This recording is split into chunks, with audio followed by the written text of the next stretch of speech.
Let me guess, you signed up for every free lead magnet and binged on every marketing YouTube video and thought, what am I missing?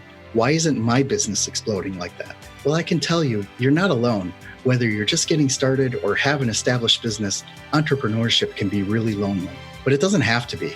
Overcoming your fear of launching or building your personal brand or figuring out how to scale, it shouldn't be holding you back. It should be empowering you. On this podcast, we're going to deep dive into the mechanics of what it takes to build your brand, make your mark, and stake your claim in the digital marketing space. I'll be chatting with people from all walks of life and stages in their careers. I will be getting inspiration from real experts who will share their actual strategies and techniques to grow loyal and raving followings and sell more stuff. This is entrepreneurship from people who are already there making it happen. My name is Jeff Mendelson. Join me and welcome to the One Big Tip podcast.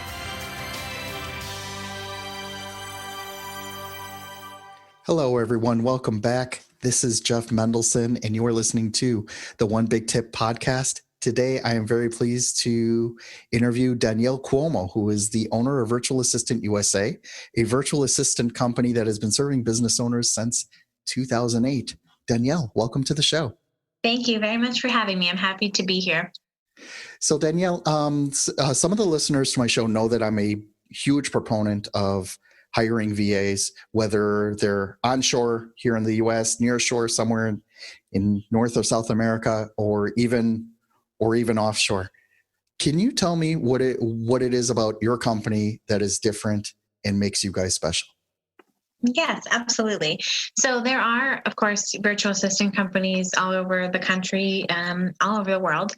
Something that we do that is a little bit different is that we are an all-inclusive service. So we do everything from administrative assistance to OBM, which is online business management, project management, social media, web, graphics, bookkeeping, etc. We really run the gamut there. Additionally, my team is made up of full-time employees, which is a bit different of a model than you might see in other companies where it's a hodgepodge of freelancers or contractors, part-timers. The reason that we do this way is because it enables us to be more responsive to clients, to be more available, to have that commitment, and be able to turn around things a lot faster for clients because we have people that are quite literally at their desks all day. And so that's something that we do that's a little bit different in our model. You know, it's interesting. I've worked on with both models where you have full-time VAs that are there for a set number of hours, and they're on the clock. They may not necessarily be on the clock for me, but they do take their job as seriously as going into an office from 9 to 6 every day. And then you have the others that do it part-time, and some do part-time very successfully. Like, there's no reason to knock it. But when it's part-time, the hours are going to be different. The hours are going to be variable. There could be other factors that may be involved, such as not being able to get on the phone with me at the exact time that I want or need it. And also there's the idea of permanence. And the idea of permanence is very, very powerful, especially in your world, because when someone knows that they have a job that they have to get up for and they have to do, that's a different discipline than a freelancer who may or may not take that very seriously. Like, do you agree? Like the difference between the freelancer and the full-time employee?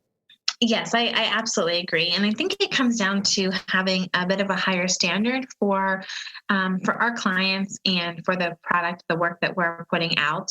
I think it translates well into that. I think that, for us, some of the things that we look at when we hire, of course, are the skill set.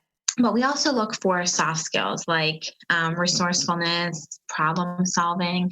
And I think those things happen in lockstep with having a commitment as well, and the loyalty to a position.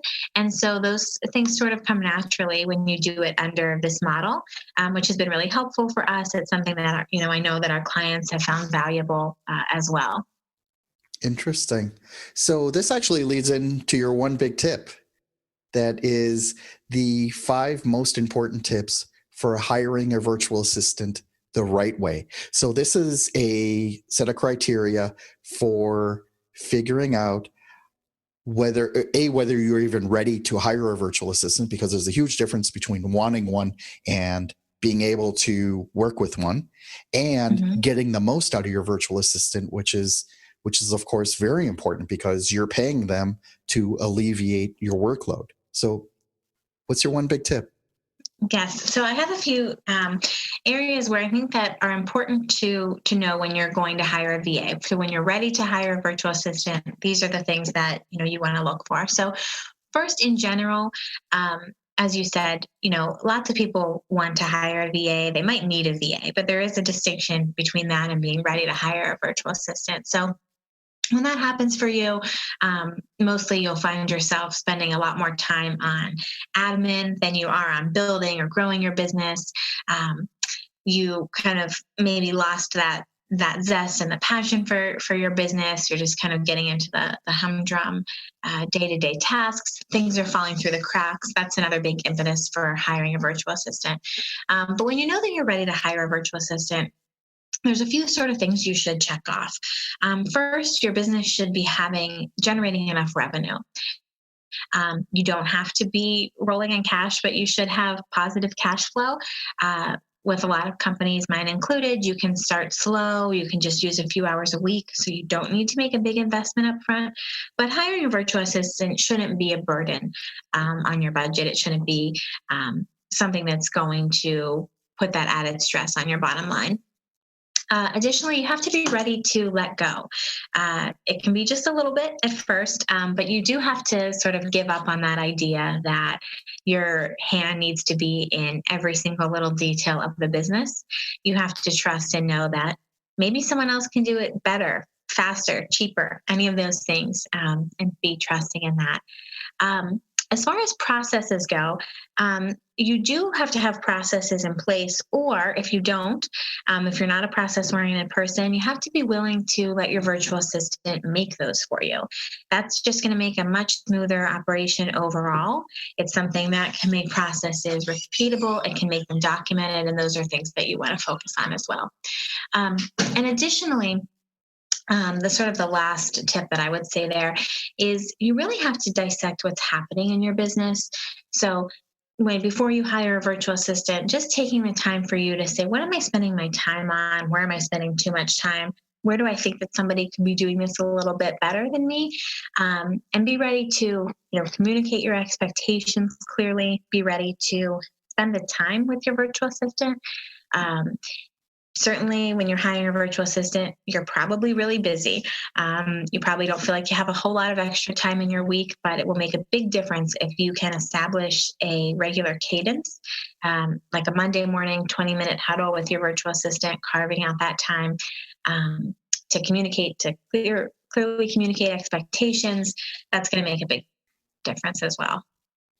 It's interesting where one of the things that we've talked about before, I had Sarah Noked, who is an online business manager trainer on this program, and she's all about process, right? So I've actually worked with her. She got me to get religion on it.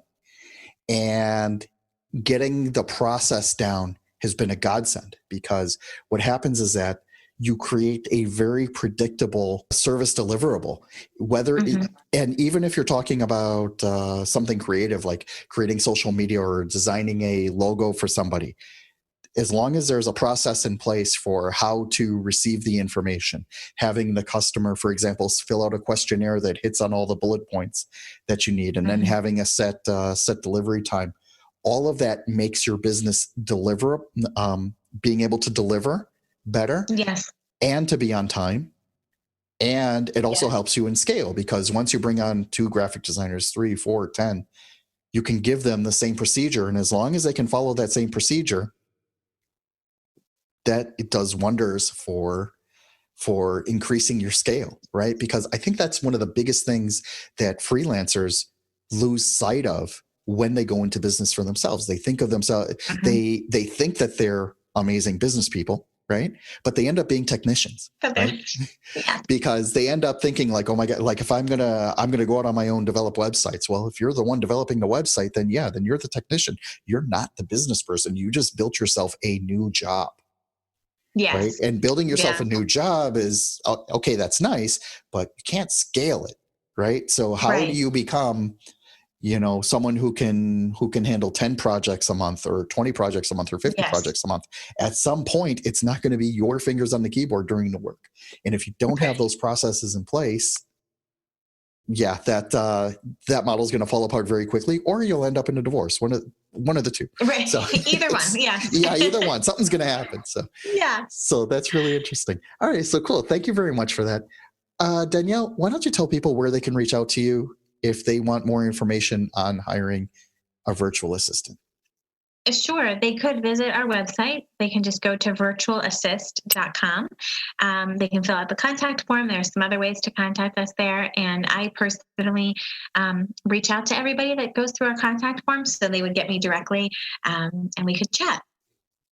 That's amazing. Danielle, thank you very much for taking the time. I really appreciate you coming on today and discussing these great tips. I'm sure that it's going to be very informative to everyone who listens.